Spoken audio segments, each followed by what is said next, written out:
أعوذ بالله من الشيطان الرجيم بسم الله الرحمن الرحيم يا أيها الناس اتقوا ربكم إن زلزلة الساعة شيء عظيم اے لوگو اپنے پروردگار سے ڈرو، یقیناً قیامت کا زلزلہ ایک زبردست واقعہ ہوگا۔ يوم ترونها تذهل كل مرضعة عما أرضعت وتضع كل ذات حمل حملها وترى الناس سكارى وما هم بسكارى ولكن عذاب الله شديد۔ جس دن تم دیکھو گے کہ تمام دودھ پلانے والیاں اپنے دودھ پیتے بچے کو بھول جائیں گی، حاملہ عورتوں کا حمل ساقط ہو جائے گا، اور تم لوگوں کو دیکھو گے کہ وہ نشے میں بدحواس ہیں، حالانکہ وہ نشے کی حالت میں نہیں ہوں گے، لیکن اللہ کا عذاب ہی بہت سخت ہوگا۔ ومن الناس من يجادل في الله بغير علم ويتبع كل شيطان مريد۔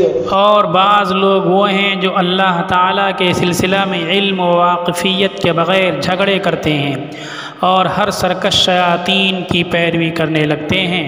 كتب عليه أنه من تولاه فأنه يضله ويهديه إلى عذاب السعير۔ جس کے حق میں لکھ دیا گیا ہے کہ جو کوئی اس کو دوست بنائے گا وہ اس کو گمراہ کر دے گا اور بھڑکتی ہوئی دوزخ کے عذاب کی طرف لے جائے گا۔ يا أيها الناس إن كنتم في ريب من البعث فإنا خلقناكم من تراب ثم من نطفة ثم من علقة ثم من مضغة مخلقة وغير مخلقة لنبين لكم ونقر في الأرحام ما نشاء إلى أجل مسمى ثم نخرجكم طفلا ثم لتبلغوا أشدكم ومنكم من يتوفى ومنكم من يرد إلى أرذل العمر لكي لا يعلم من بعد علم شيئا وترى الأرض هامدة فإذا أنزلنا عليها الماء اهتزت وربت وأنبتت من كل زوج بهيج۔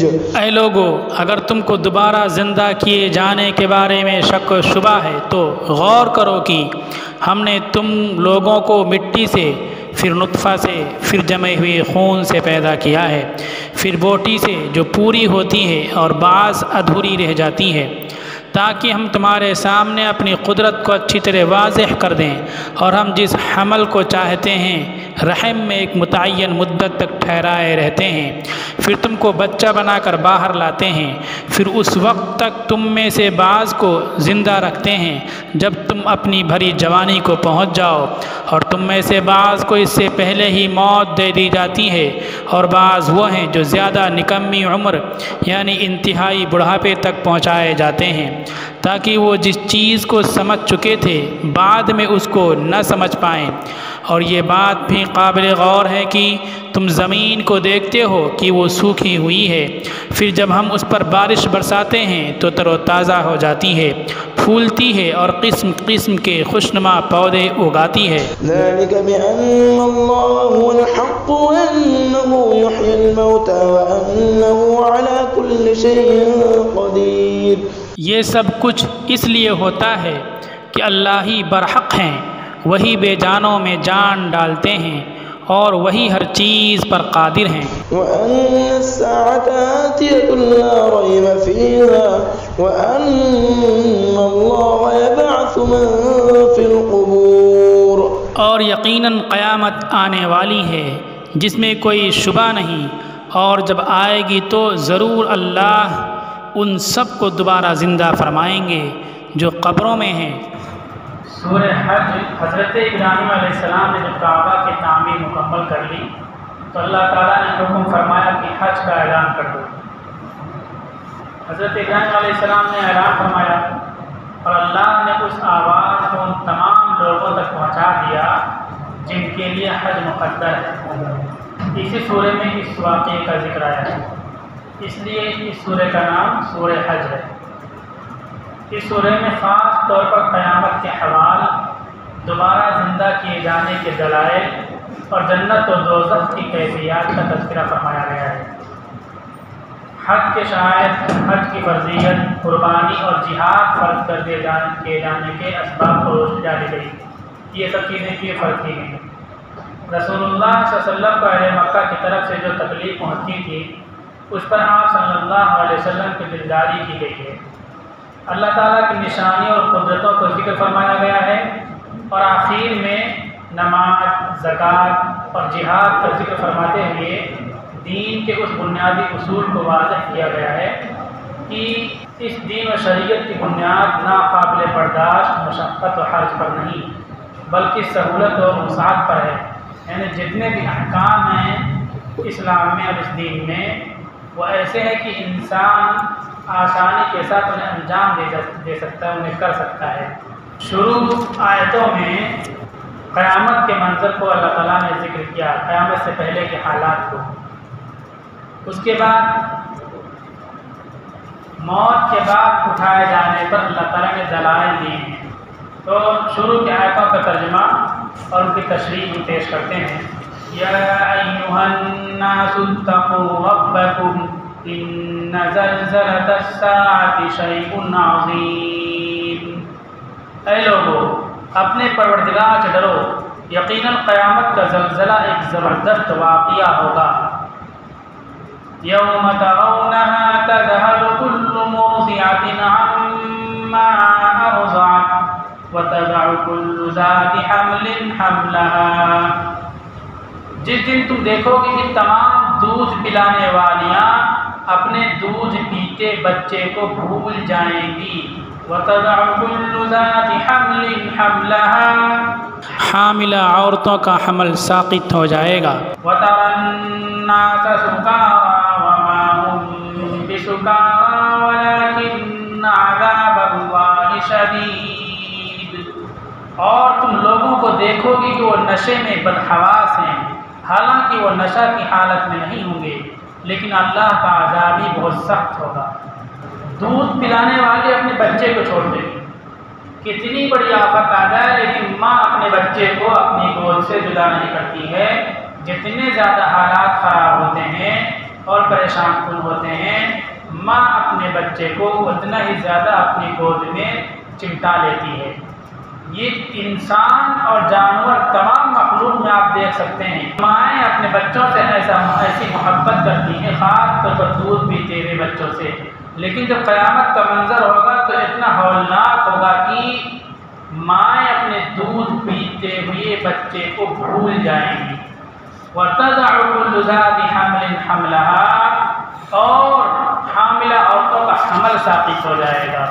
اللہ تعالیٰ نے جو سسٹم بنایا ہے جینیٹل آرگنس کا، اتنا نازک نہیں ہے کہ کسی گھبراہٹ اور بے چینی کے نتیجے میں ایبارشن ہو جائے، اسقاط ہو جائے، چوٹ آئے تیز یا کوئی اس طرح کی بات پڑ جائے ہو جائے تب تو ایبارشن ہو سکتا ہے۔ ڈر اور خوف کے نتیجے میں ایبارشن نہیں ہو سکتا، لیکن قیامت کا منظر اتنا ہولناک ہوگا، اتنا خوفناک ہوگا کہ عورتوں کو ایبارشن ہو جائے گا، ان کے حمل ساقط ہو جائیں گے۔ یہ تو جو نازک ہوتے ہیں جن میں عام طور پر حالات کے نتیجے میں اس طرح کے معاملات نہیں پیش آتے ہیں کہ مائیں بچوں کے لیے چھوڑتی ہیں اور ڈر اور خوف کے نتیجے میں ایبارشن نہیں ہوتا ہے، اللہ نے اس کو بیان کیا کہ ایسا ماحول ہوگا۔ عام انسانوں کا کیا ماحول ہوگا، کیا صورتحال ہوگی؟ لوگوں کو دیکھو گے کہ وہ نشے میں ہیں، تَرَى النَّاسَ سُکَارَىٰ، جبکہ وہ نشے میں نہیں ہوں گے۔ وَمَا هُم بِسُکَارَىٰ، وہ نشے میں نہیں ہوں گے۔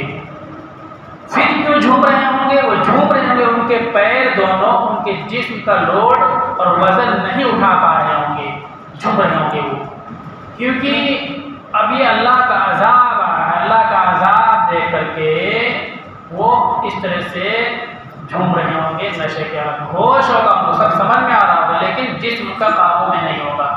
آپ دیکھو بہت سے لوگ غصے میں ہو جاتے ہیں، یا کوئی الجھن میں تو کانپنے لگتے ہیں، جو چھوٹی چیزیں ہوتی کانپنے لگتے ہیں، اور جن کا نروس سسٹم کمزور ہوتا ہے یا دماغی کمزور ہوتی ہے وہ لوگ اس طرح سے کانپنے لگتے ہیں، یا جن کے جسم میں خون کم ہوتا ہے وہ بھی کانپنے لگتے ہیں، جن کے خون کم ہو زیادہ ان کو غصہ آتا ہے تو کانپنے لگتے ہیں۔ لیکن صحت مند طاقتور پہلوان جو ہوگا وہ بھی جھک رہا ہوگا قیامت کے اس منظر، اس کیفیت سے۔ یہ اتنا ہولناک منظر اللہ تعالیٰ نے قیامت کے ہولناک منظر کی یہاں تک یہ بتلائی ہے۔ اس کے بعد جو لوگ موت کے بعد اٹھائے جانے کا انکار کرتے ہیں اس سلسلے میں اللہ تعالیٰ کلام فرماتے ہیں وَمِنَ النَّاسِ مَن يُجَادِلُ فِي اللَّهِ بِغَيْرِ عِلْمٍ وَيَتَّبِعُ كُلَّ شَيْطَانٍ مَرِيدٍ۔ اور بعض لوگ وہ ہیں جو اللہ تعالیٰ کے سلسلے میں علم و واقفیت کے بغیر جھگڑے کرتے ہیں اور ہر سرکش شیطان کی پیروی کرتے ہیں۔ جھگڑا کرتے مطلب اللہ نے کہا کہ قیامت برپا ہونے والی ہے، قیامت کے بعد حساب کتاب ہونے والا ہے اور موت کے بعد اٹھائے جاؤ گے، اعمال کے لحاظ سے جنت دوزخ تم کو ملے گی، اچھے عمل ہوں گے جنت ملے گی، برے عمل ہوں گے دوزخ ملے گی۔ وہ انکار کرتا ہے تو اس پر اللہ تعالیٰ نے اس بات کو، اس آیت کو نازل فرمایا۔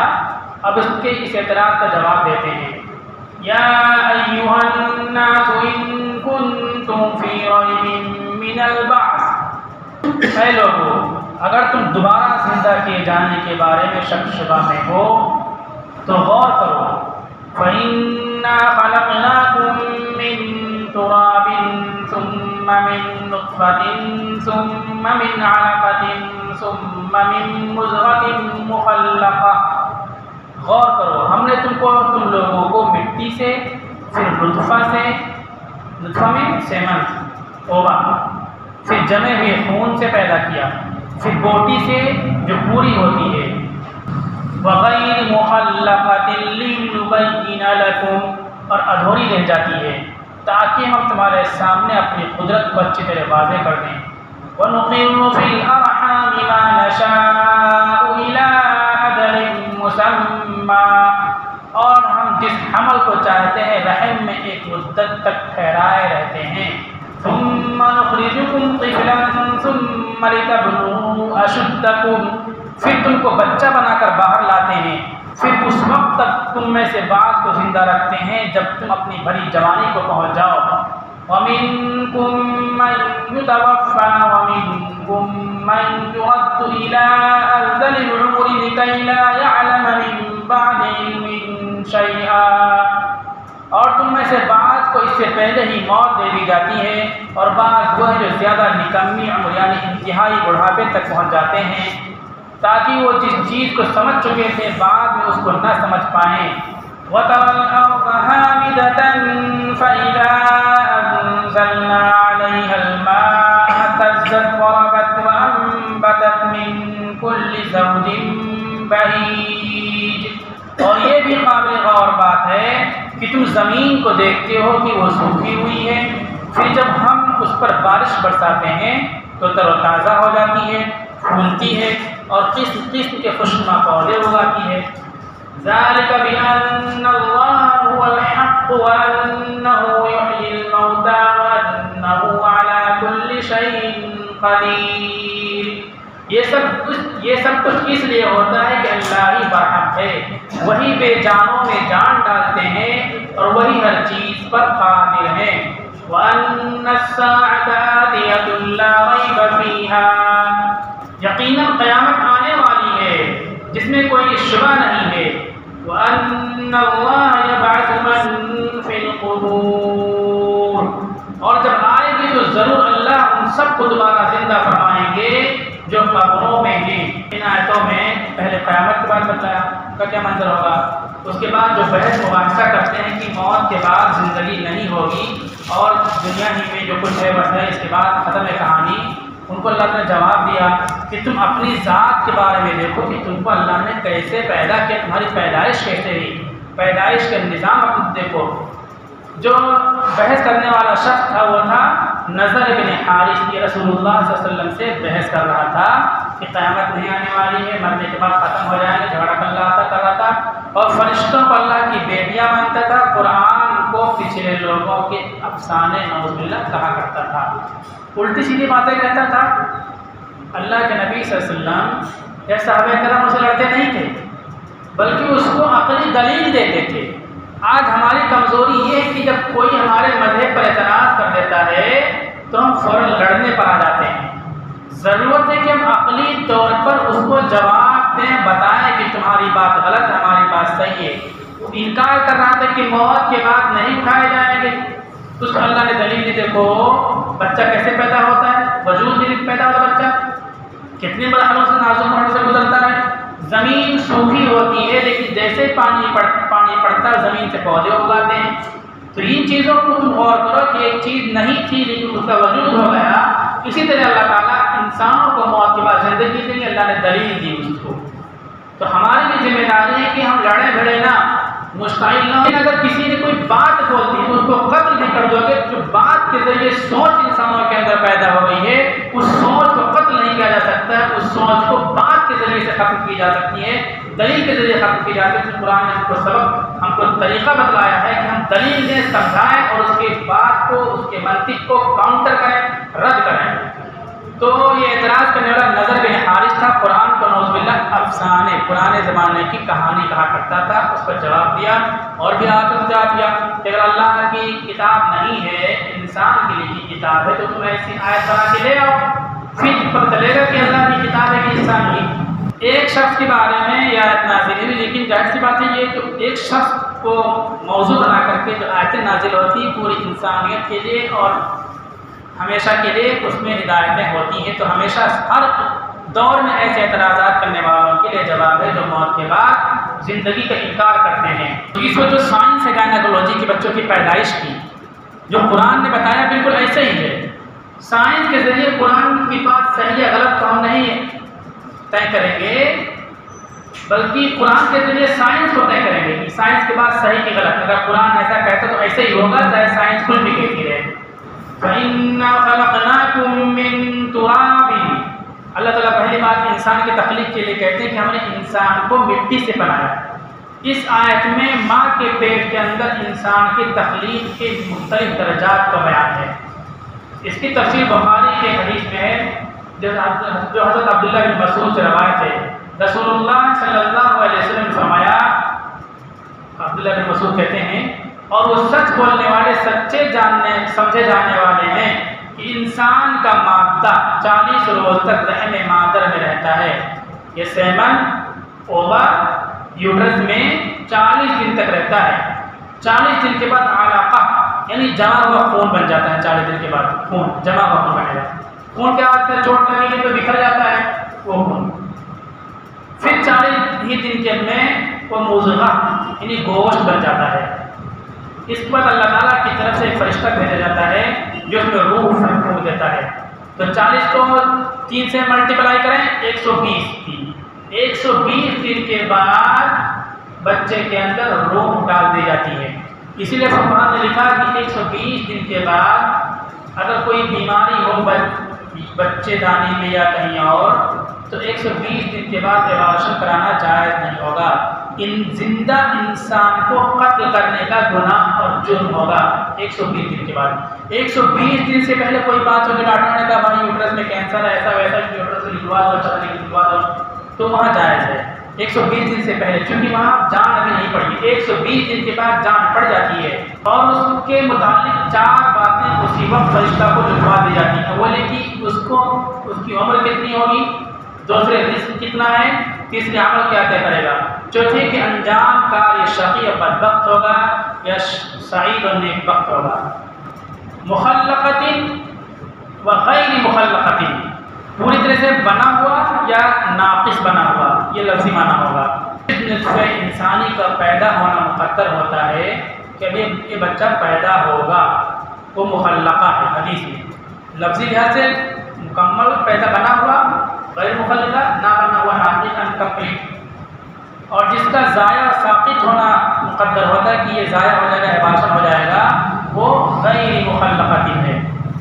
بعض حضرات مخلقہ اور غیر مخلقہ کی تفسیر یہ کرتے ہیں کہ جس بچے کی تخلیق مکمل اور اعضاء صحیح سالم و متناسب ہوں وہ مخلقہ، یعنی پوری طرح سے بنایا پیدا کی ہوئی۔ اور جس کے آرگان سر پارٹس جو ہے ناقص انکمپلیٹ ہوں یا قد اور رنگ وغیرہ غیر متناسب ہو وہ غیر مخلقہ ہے۔ طلب یہ بات کرتے ہیں کہ جو پیٹ میں بچہ پل رہا ہے وہ صحیح سالم پر بنے گا، ناک نقشے اس کے صحیح رہیں گے، یا ایک ہی ہاتھ اس کا رہے گا، ایک ہی پیر رہے گا، 3 آنکھیں ہو جائیں گی، 1 آنکھیں رہیں گی، یا ناک نہیں رہے گا، ٹیڑھا میڑھا رہے گا، کیا رہے گا، یہ اللہ تعالیٰ بناتے ہیں پیٹ کے اندر۔ کوئی انسان اپنی صنعت کے ذریعے سے، اپنی میڈیکل تعلیم کے ذریعے سے اس بچے کو نہیں سنوار سکتا ہے۔ تو جو نہ سنورے، صحیح طور پر نہ پیدا، اللہ نے اس انداز میں اس کو پیدا کیا، اس لیے ہماری نظر میں کوئی بھی شخص حقیر نہیں ہونا چاہیے۔ کوئی لنگڑا ہے، کوئی آنکھ سے معذور ہے، کسی کے کان نہیں بنا ہے، تو ہم کو الٹی سیدھی خیالات اس کے بارے میں نہیں لانا چاہیے۔ ثم نخرجکم طفلا، پھر ہم اتنے مرحلوں سے نکالنے کے بعد اس کو ہم بچہ بنا کر کے نکالتے ہیں، یا طفل بچہ۔ اب بچہ میں بیبی، صحیح انگریزی ترجمہ بیبی ہوگا، فیمیل بیبی، میل بیبی، دونوں مذکر اور مؤنث دونوں پر اس کا اطلاق ہوگا، بچے بچہ۔ طفل ضعیف کی صورت میں اس کا بدن بھی کمزور ہوتا ہے، سماعت اور بصارت، سننے کی قوت بھی کم ہوتی ہے، دیکھنے کی طاقت بھی کمزور ہوتی ہے، حواس اور عقل اس کے سینس جو ہے وہ بھی کمزور ہوتے ہیں، حرکت مومنٹ اس کا کم ہوتا ہے، گرفت اس کی پکڑ بھی کم ہوتی ہے، سب قوتیں انتہائی ضعیف اور کمزور ہوتی ہیں۔ پھر تدریجاً ان میں ترقی دی جاتی ہے، آہستہ آہستہ بچہ بڑھتا ہے۔ جب بچہ پیدا ہوتا ہے دیکھو کتنا کمزور ہوتا ہے، آہستہ آہستہ اس میں ترقی دی جاتی ہے، یہاں تک کہ پوری قوت تک پہنچ جاتا ہے۔ اللہ تعالیٰ کہتے ہیں ثم لتبلغوا اشدکم، کہ تم اپنے فل قوت اور فل طاقت کو پہنچ جاتے ہو، یہ تمہارا جسم کمپلیٹ ہو جاتا ہے، تمہارا دماغ، تمہارا ہاتھ پیر سب کچھ مکمل ہو جاتا ہے۔ لفظ اشدہ شدت کی جمع ہے، جیسے انعم نعمت کی جمع ہے۔ معنی یہ ہے کہ تدریجی ترقی کا سلسلہ اس وقت تک چلتا رہتا ہے جب تک کہ تمہاری ہر قوت مکمل نہ ہو جائے جو جوانی کے وقت میں ہوتی ہے۔ پھر یہ اللہ نے کہا کہ ارذلی عمر تک پہنچا دیتے ہیں۔ ارذل العمر یعنی وہ عمر جس میں انسان کے عقل و شعور اور حالات میں خلل آنے لگے۔ نبی کریم صلی اللہ علیہ وسلم نے ایسی عمر سے پناہ مانگی ہے کہ جس میں انسان کی عقل کام کرنا بند کر دے یا صحیح طور پر کام نہ کرے۔ اللہ کے نبی صلی اللہ علیہ وسلم نے ایسی عمر سے پناہ مانگی ہے۔ نسائی میں حضرت سعد رضی اللہ تعالیٰ عنہ سے منقول ہے رسول اللہ صلی اللہ علیہ وسلم ان الفاظ میں دعا کیا کرتے تھے، اللہم انی اعوذ بک من البخل، یا اللہ میں تجھ سے پناہ مانگتا ہوں بخیلی سے، واعوذ بک من الجبن، اور میں پناہ مانگتا ہوں تیری بزدلی سے، واعوذ بک من ان ارد الی ارذل العمر، اور میں تیری پناہ مانگتا ہوں ارذل عمر میں ڈال دیے جانے سے، واعوذ بک من فتنۃ الدنیا وعذاب القبر، اور میں پناہ مانگتا ہوں دنیا کے فتنے سے اور قبر کے عذاب سے۔ یہ دعا رسول اللہ صلی اللہ علیہ وسلم مانگا کرتے تھے۔ حضرت سعد راوی ہیں، اور حضرت سعد اپنے بچوں کو یہ دعا یاد کرایا کرتے تھے۔ ہم لوگوں کو بھی یہ دعا یاد کرنی چاہیے، اپنے بچوں کو بھی یاد کرنا چاہیے۔ انسان کی جو تخلیق ہوئی اس کی کیفیت اس میں بیان ہوئی۔ رسول اللہ صلی اللہ علیہ وسلم نے فرمایا بچہ جب تک بالغ نہیں ہوتا اس کے نیک عمل اس کے والد یا والدین کے حساب میں لکھے جاتے ہیں۔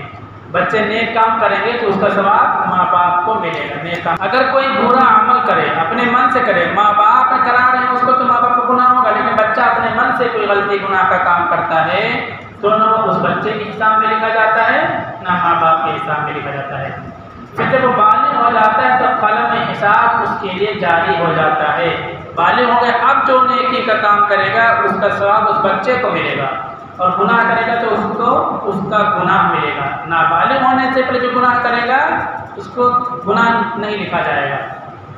اور دو فرشتے جو اس کے ساتھ رہنے والے ہیں ان کو حکم دے دیا جاتا ہے کہ اس کی حفاظت کریں اور اس کو طاقت پہنچائیں۔ جب حالت اسلام میں 40 سال کی عمر کو پہنچ جاتا ہے تو اللہ تعالیٰ اس کو 3 قسم کی بیماریوں سے محفوظ کر دیتے ہیں، ایک جنون، دوسرا جذام، تیسرا پاگل پن۔ جذام مینس یہ کوڑ کی بیماری، لیپروسی، برس سفید داغ، لیکوڈرما جس کو انگریزی بولتے ہیں۔ یہ ایسی بیماریاں ہیں جو بہت ہی عصیب العلاج، جلدی کا علاج نہیں ہو پاتا ہے اور ایک مطابق افیکٹو بھی چیز ہیں۔ یہ دو بیماری جذام اور برس اگر کسی کو ہو تو اس کو مسجد میں نماز پڑھنے نہیں آنا چاہیے، گھر میں نماز پڑھنا چاہیے اور زیادہ لوگوں سے اس کو نہیں ملنا جلنا چاہیے۔ جب 50 سال کی عمر پر پہنچتا تو اللہ تعالیٰ اس کا حساب ہلکا کر دیتے ہیں، جب 60 سال کی عمر پہنچتا تو اللہ تعالیٰ اس کو اپنے تک رجوع کی توفیق دے دیتے ہیں، جب 70 سال کا پہنچاتا ہے تو سب آسمان والے اس سے محبت کرنے لگتے ہیں، اور جب 80 سال کا پہنچتا تو اللہ تعالیٰ اس کے حسنات کو لکھتے ہیں اور سیئات کو معاف کر دیتے ہیں۔ 80 سال کے بعد اگر کوئی گناہ کرے تو اللہ تعالیٰ اس کے گناہ کو نہیں لکھواتے ہیں، نہیں لکھتے ہیں، صرف نیکیاں اس کی لکھی جاتی ہیں۔ پھر جب 90 سال کی عمر ہو جائے تو اللہ تعالیٰ اس کے سب اگلے پچھلے گناہ معاف فرما دیتے ہیں اور اس کو اپنے اہل بیت کے معاملے میں شفاعت کرنے کا حق دیتے ہیں، ان کی شفاعت قبول فرماتے ہیں۔ اس کا لقب امین اللہ حفیظ اللہ فی الارض ہو جاتا ہے۔ اس لیے کوئی 90 سال کا ہو تو گھر میں جھگڑا لڑائی ہو جائے تو ہمیں اس کا احترام کرنا چاہیے، کیونکہ اللہ نے اس کے سارے گناہ معاف کر دیے۔ اب مجھ سے ناسمجھی ہو رہی تو مجھ سے لڑیں، بخشا بخشایا امین اللہ حفیظ اللہ فی الارض ہے، وہ زمین میں اللہ کا قیدی ہے، وہ تو اللہ کے قیدی، اللہ کے مہمان کی بے ادبی توہین ہوتی ہے۔ اس لیے ہمیں بوڑھوں اور کمزوروں کے بارے میں ان کا ادب کرنا چاہیے، اور اگر کوئی نامناسب بات کر دے تو لڑ کے جواب دینا چاہیے۔ حفیظ اللہ فی الارض کیوں کہا گیا؟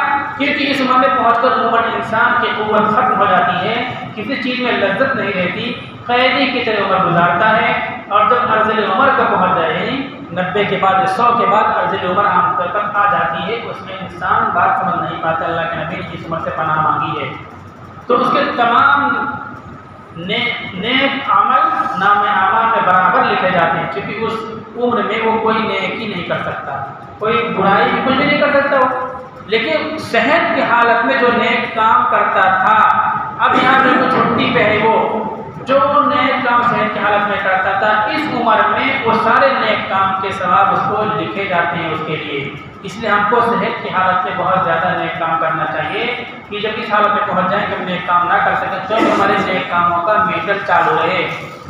اگر اس سے کوئی گناہ ہو جاتا ہے تو وہ نہیں لکھا جاتا، یہ روایت ہے۔ اب شروع سے آتے ہیں، شروع میں اللہ تعالیٰ نے قیامت کے منظر کو ذکر کیا کہ کتنا ہولناک، کتنا تکلیف دہ ہوگا کہ ماں اپنے بچے کو بھول جائے گی اور حاملہ عورت ابارشن کر دے گی، اسقاط ہو جائے گا، اور انسان، عام انسان جو صحت مند پہلوان ہٹے کٹے ہوئے بھی جھوم رہے ہوں گے جیسا لگے کہ نشے میں ہیں، نشے میں نہیں ہوں گے۔ اللہ تعالیٰ کہتے ہیں ڈر اور خوف اور ہولناک منظر ہوگا جو ان کے پیروں پر ان کے جسم کو نہیں روک رہا ہوگا۔ اس کے بعد وہ جو انکار کرنے والا تھا، جو لوگ آج کے دور میں انکار کرتے ہیں کہ قیامت نہیں آئے گی اور حساب و کتاب نہیں ہوگا، موت پر نہیں اٹھائے جائے گا، ان کو اللہ نے جواب دیا کہ تم اپنے وجود، اپنی تخلیق پر غور کرو، تمہارا وجود نہیں تھا، تمہارا کس طرح سے وجود ہوا ہے، اور پھر کھیتیوں پر غور کرو، زمینوں پر غور کرو، سبزوں پر غور کرو، ہریالی پر غور کرو کہ ہریالی کہاں سے نکل کے آ جاتی ہے۔ یہ سب چیز اللہ تعالیٰ کی طرف سے ہوتی ہے۔ جب ایک چیز اپنے آنکھوں سے دیکھتے ہو تو تمہارے وجود کے بعد دوبارہ تم کو اٹھانا اور کھڑا کرنا، زندہ کرنا، یہ کیسے تم انکار کرتے ہو؟ انکار کرنا غلط ہے، ناسمجھی نادانی کی بات ہے۔ اس لیے اللہ کے وجود کا اقرار کرو اور آخرت سے ڈرو۔ اللہ تعالیٰ اٹھائیں گے میدان محشر میں، اور جو لوگ انکار کرتے ہیں ان کے لیے ذلت و رسوائی ہوگی، اور جو لوگ مانتے ہیں ان لوگوں کے لیے کامیابی ہوگی۔ وَأَنَّ اللَّهَ يَبْعَثُ مَن فِي الْقُبُورِ، جس طرح سے ماں کے پیٹ سے بچے کو نکالا، زمین سے کھیتی کو اللہ نے اگایا، اسی طرح سے قبروں سے بھی تم لوگوں کو اللہ تعالیٰ اٹھائے گا۔ ایک دن اٹھنا، حساب کر دینا ہے، اس لیے دنیا میں نیک اعمال کرتے رہو، اللہ کے احکام کی پیروی کرتے رہو۔ اللہ تعالیٰ آپ کی توفیق عطا فرمائے۔